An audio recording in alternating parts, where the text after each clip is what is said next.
So the first Pro Tour I watched after I started playing was Pro Tour Dragon's Maze. Craig Wesco won it with basically a white weenie deck, and I've just always enjoyed that that style of play. It's it's aggressive, but at the same time you do have ways to control your opponent, and I just kind of caught onto it right away. My name is Matt Nicholson. I'm playing Death and Taxes, and I'm playing at GP Charlotte. The overall strategy is to disrupt the opponent early, and the way that you do that is through creatures, and hopefully those creatures get to 20. Now that the Eldrazi have come along, it's a lot easier to attack their hand as well. You have Thought-Knot Seer, Splashing Black for Tidehollow Sculler.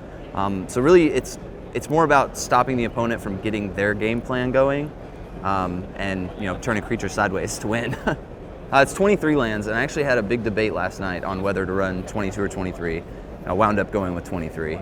So Godless Shrine, pretty obvious. I'm running black and white cards in Modern, so I'm running the black and white fetch.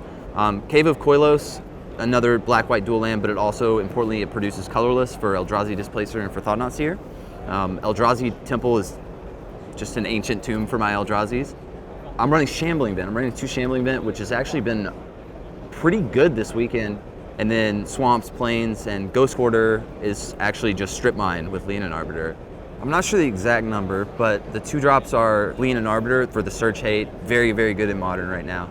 Thalia to disrupt, non-creature spells, and I'm running 4 Tidehollow Scullers as well to try to attack the opponent's hand.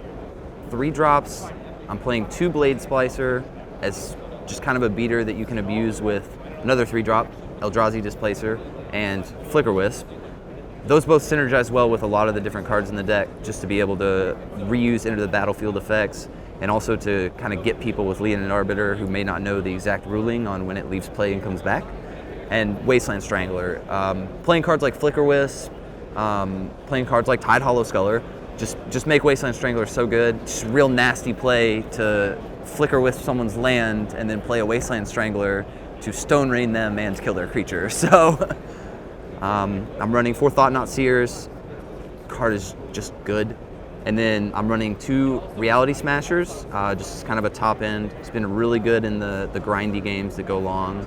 One of the things about mono white that when I was playing mono white that I played overly cautious a lot of the time, playing around a control deck's counter spells, playing around Jund's removal, and being able to have multiple cards in the deck that just let you see your opponent's hand, notwithstanding the fact that you actually get to take a card away.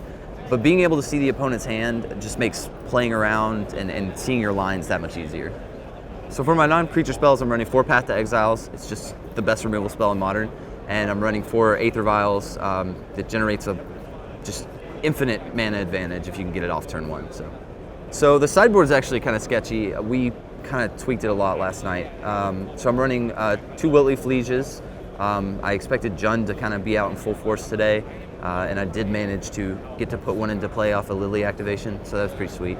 I'm running 2 Kor Firewalkers and 2 Burrenton Forge-Tenders because it shuts off Anger of Gods. I'm running 2 Rest in Peace. I'll bring that in against Jund just to blank their Tarmogoyfs and their Scavenging Oozes. I'll also bring it in against the control decks to shut down their Snapcaster Mages.